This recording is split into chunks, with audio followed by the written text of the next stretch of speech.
So some of you know that I live in the Bay Area. I've been out here for the past 14 years or so for work, and so where I live, there aren't a lot of Bulls fans. Most of my friends and coworkers are Warriors fans, a lot of them bandwagon Warriors fans who didn't start watching basketball until 2015. And really throughout that time, none of them have ever really been interested in the Bulls because they haven't been good.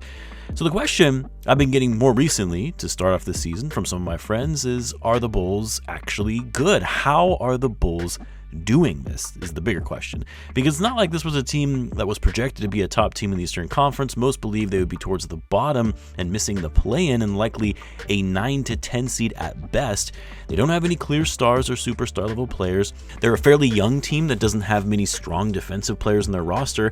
How have they been able to get off to this hot start, especially when they're playing some of the better teams in the Eastern Conference? Well, I'll tell you how, because despite it being still very early in the season, yes, it's a small sample size, but there are things that this Bulls team is doing that can be sustainable for the whole season. And in my view, a couple things in particular that give me confidence in this team being able to show sustained success over the course of the season, and I'm here to talk about it. So what's going on, everyone? You're listening to Bulls Central here. Hope you're all doing well. I know everyone's gut reaction, and I don't mean just Bulls fans, but non-Bulls fans, is that this team is not real. They're eventually going to fall back to earth, and you even saw that in the game the other night against the Sixers, where they were getting killed in the first half, and so many accounts on Twitter during the game were like, oh, yep, the Bulls are back to being the Bulls. That was cute and fun while it lasted, but we know what this team is.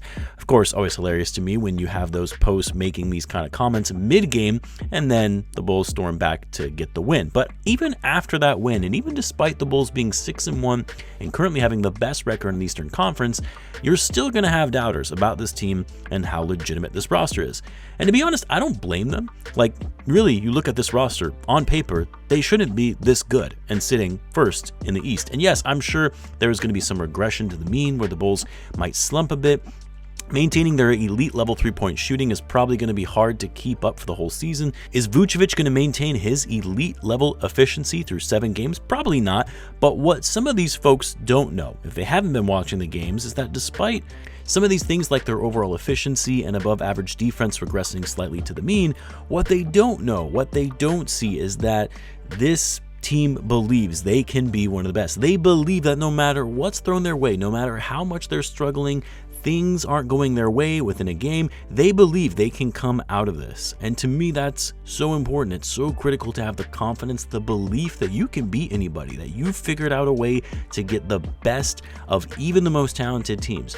That enables you to come into the game with a different kind of swagger, edge, and focus. The other reason, to be honest, I think it's the most important thing right now, but the reason this team has been so successful is not really in the numbers, which I'll get into in a little bit, but it's the fact that everyone in this roster is aligned and understands their role. There is no your turn, my turn. There are no expectations in terms of how many shots one particular player needs to get. They play for each other. I know it's such a cliche thing to say, but they really do play for each other. They want each other to succeed. They want the best for each of their teammates.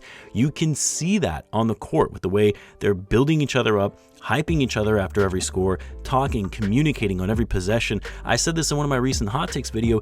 This isn't one player's team. This isn't Josh Giddey's team, Vucevic's team, Modest's team, or Kobe's team when he comes back. They play as a collective unit. They play team basketball. Like, it seems so simple, right? Basketball is a team sport, but in the NBA, at the professional level, you're dealing with so many egos, players getting paid millions of dollars and focused on their next contract. It really is hard to truly see a team playing team level basketball. And to me, that's what has made the Bulls so great in these first couple of weeks, is not the improved shooting, it's not the better than expected defense, it's not the pace of play, getting out and running and wearing teams down. Yes, those things help, but it's the fact that egos are being pushed aside. They're playing for each other, they're playing team basketball.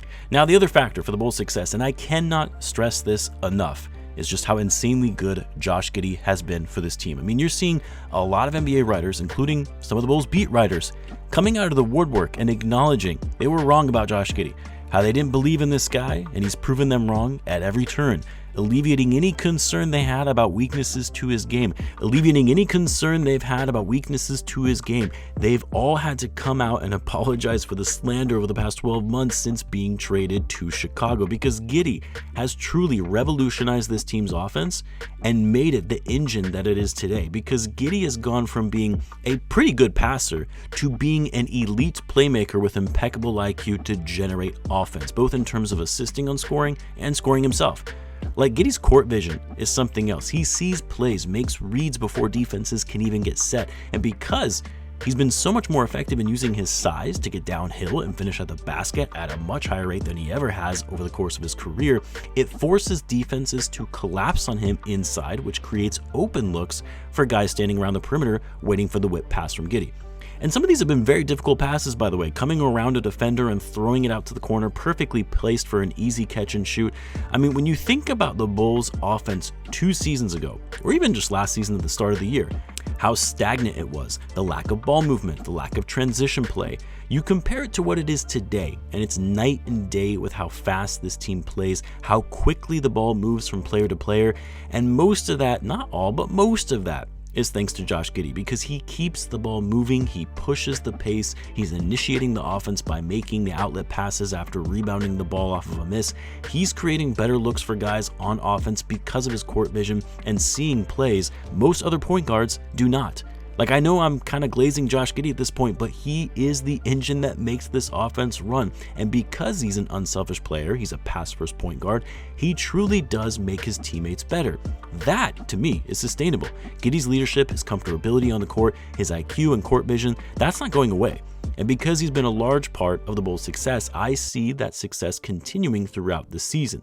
To me, what's been insane about Giddey is just how efficient he's been as well. Not only is he averaging career highs in points per game, 23 points, career highs in the number of shots that he's taking inside and from behind the arc, but he's shooting it at career highs on near 50% shooting from the field, 42% from 3, a career high in true shooting percentage at 59%, but also career highs in assists per game, career highs in assist percentage, assist rate, career highs in rebounding percentage, and he's doing all of this while putting up his lowest turnover percentage relative to his increased usage. The Bulls are 9.4 points per 100 possessions better when he's on the floor versus when he's off. That's a team high. Actually, I take that back. Kevin Huerter has a slightly better on-off rating than Giddey does, but Huerter's not also putting in the kind of minutes that Josh Giddey is. Point is, Giddey has been a major factor in the Bulls' success this season and has stepped up big time in the absence of Coby White in the backcourt. But it's not just Josh Giddey, because what I love about this team and what I called out before, everyone on this team knows their role. For the most part, every player has played their role well. Tre Jones, I know he struggled the last 2 games, but he's played his role incredibly well, making winning plays, being tenacious on defense, also being an underrated playmaker and outside shooter for this team. Patrick Williams has looked like a new man. He's playing with confidence, aggression, getting to the paint, fighting for rebounds. Kevin Huerter hasn't necessarily been shooting it as well as you would like, but he's making hustle plays on defense. He's finishing inside better than I would have expected. Modest, how could I forget about Modest? Second-year player, and he's already stepping up in a big new role as a starter and one of the primary scorers on offense.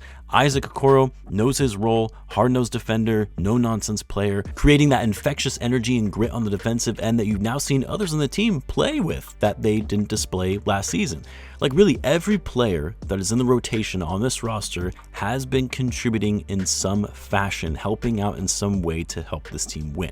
I didn't even mention Ayo, who has been leading the bench unit but has missed the last couple of games. And of course, we haven't even seen Coby White yet, who is hopefully expected to be back in a couple of weeks. So yes, it is early. Yes, I'm sure there will be slumps that we'll see from this team, but the recipe for success is there. They've shown that already. It's just a matter of harnessing that, maintaining it, and not losing focus of their identity as we head deeper into the season. That's how the Bulls are doing all this. And if you don't know, well, now you know. Anyway, guys, let me know what your thoughts are in the comments. As always, be sure to subscribe, and I will see you in the next one.